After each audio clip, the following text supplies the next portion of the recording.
Hello दोस्तों, welcome to the YouTube channel GCA.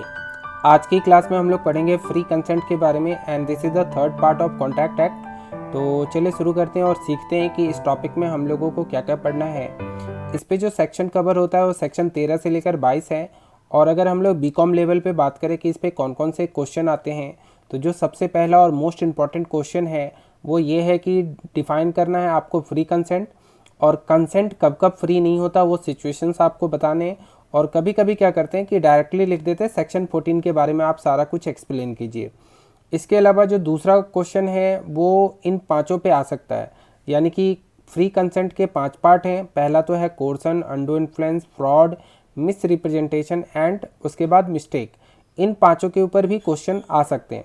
इसमें इन पांचों में जो सबसे ज़्यादा इंपॉर्टेंट है वो ऊपर के 3 हैं, जैसे कि कोर्सन हो गया, अंडू इन्फ्लुएंस हो गया और फ्रॉड। ज़्यादातर क्वेश्चन आता है एग्ज़ाम में कि फ्री कंसेंट क्या है और कब कब कंसेंट फ्री नहीं होता, ये ज़्यादातर क्वेश्चन आता है। इसके बाद जो क्वेश्चन आता है वो है कि कोर्सन क्या है, अंडू इन्फ्लुएंस क्या है। अगर हम लोग बात करें कि फ्रॉड, मिस रिप्रेजेंटेशन या मिस्टेक्स की बात करें तो इस पे बहुत कम क्वेश्चन आते हैं। तो इस प्रकार से आप अपनी स्टडी रखिएगा। तो इसमें फ्री कंसेंट, कोर्सन और अंडू इन्फ्लुएंस के प्रॉपर डेफिनेशन आप याद करके रखिएगा। बाद बाकी टॉपिक जो है वो बहुत आसान है, उसको आप एक्सप्लेन भी कर सकते हैं। मतलब इसमें ज़्यादातर आपको एग्जाम्पल ही देना है और डे टू डे लाइफ की चीज़ें इसमें शामिल हैं, तो ये टॉपिक भी आपको बहुत आसानी से समझ में आ जाएगा। मैं लॉ की जितनी भी वीडियो डालता हूँ तो उसमें मैं आपको केवल एक आइडिया देता हूँ कि आप एग्ज़ाम में आंसर कैसे लिखेंगे। मैं आपको कुछ डिटेल नहीं बताता, मैं आपको बस ये बता देता हूँ कि इनके आंसर्स आप कैसे करके लिख सकते हैं एग्ज़ाम में। अगर आपको डिटेल जानना है तो आप सेल्फ स्टडी थोड़ा सा करेंगे तो बहुत आसानी से ये हो जाएगा। चलिए हम लोग बात करते हैं कि फ्री कंसेंट के ऊपर जब हम लोग आंसर लिखेंगे तो क्या क्या लिखेंगे। सबसे पहले तो आपको सेक्शन 13 का थोड़ा सा ये डेफिनेशन याद रखना है कि जब दो या दो से अधिक व्यक्ति सेम सेंस पे, सेम थिंग पे एक ही मतलब सहमत होते हैं तो उसी को फ्री कंसेंट कहते हैं। और फ्री कंसेंट जो है one of the essential elements of a valid contract भी है। और आपको ध्यान रखना है कि जो पार्टीज टू द कॉन्ट्रैक्ट हैं उन्होंने अपनी सहमति बिना किसी मानसिक, शारीरिक या अन्य किसी प्रकार के दबाव के बिना दिया है, या उन्हें धोखा देकर कॉन्ट्रैक्ट में शामिल ना किया हो गया हो। ये सब एक्सप्लेन करने के बाद फिर आपको सेक्शन 14 की थोड़ी सी वहाँ पर डालनी है कि consent is said to be free when it is not caused by coercion हो गया, undue influence, fraud, misrepresentation और मिस्टेक से नहीं होना चाहिए। मतलब जब कभी भी आप अपनी सहमति देते हैं तो ये पांचों एलिमेंट उससे बाहर होनी चाहिए।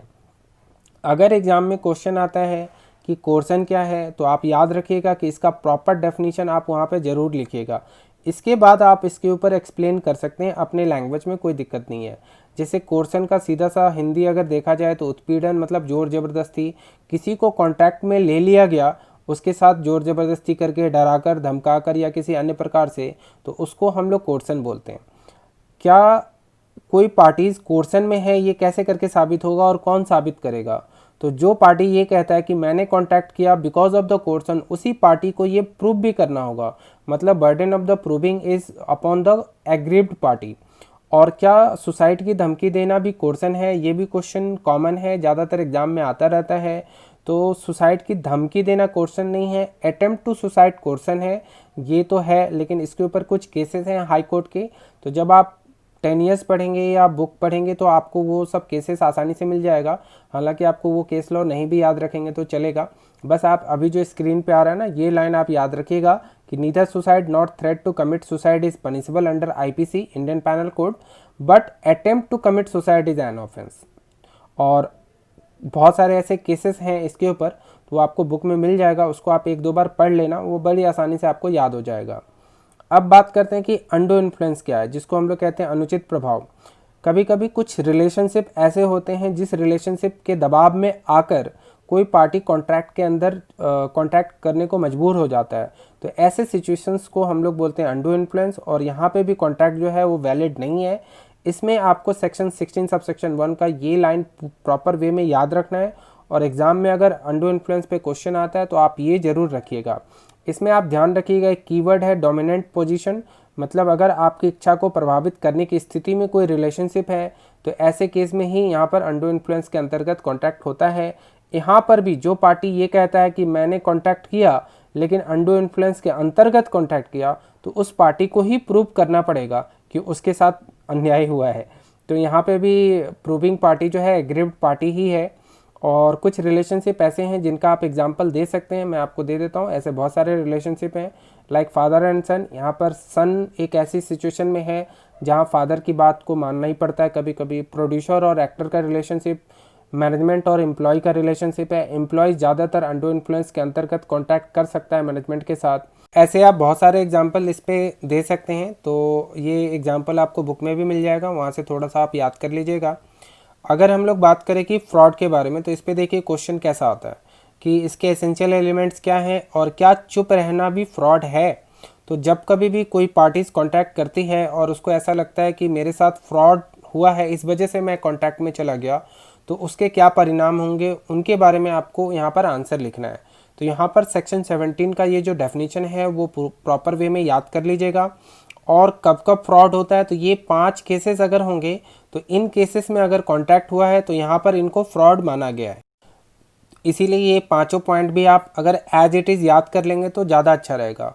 और ये कोई ख़ास टॉपिक है भी नहीं, ये बहुत आसान सा टॉपिक है और इसके बहुत सारे एग्जाम्पल भी आपको 10 ईयर या बुक में मिल जाएंगे। और अपने से भी आप फ्रॉड के बारे में लिख सकते हैं। जैसे जब हम किसी की बातों को बिलीव करते हैं और फिर कॉन्टैक्ट कर लेते हैं, तो वो सब सारी चीज़ें जनरली फ्रॉड में आती है। क्या कभी कभी चुप रहना भी फ्रॉड है? मतलब हम कोई क्वेश्चन कर रहे हैं किसी से और सामने वाला बंदा चुप है, तो क्या उसको हाँ ना भी हम समझ सकते हैं? ऐसे केसेस भी फ्रॉड में आते हैं क्या? तो देखिए, केवल चुप रहना फ्रॉड नहीं है, लेकिन हाउएवर जो है ये 3 बातें आपको याद रखनी है। जब कभी भी कोई फ्यूडिशरी रिलेशनशिप है जहाँ पर फेथ और ट्रस्ट का रिलेशनशिप है और वहाँ पर सामने वाला बंदा चुप हो गया और उसकी चुप्पी को हम लोगों ने सच मानकर क्या किया, कॉन्टैक्ट कर लिया, तो ऐसे केसेस फ्रॉड के अंतर्गत आते हैं। और अगर कोई कॉन्ट्रैक्ट फ्रॉड के अंतर्गत आता है तो उससे हम अलग हो सकते हैं, अलग कर सकते हैं अपने आप को, अवॉइडेबल हो सकता है।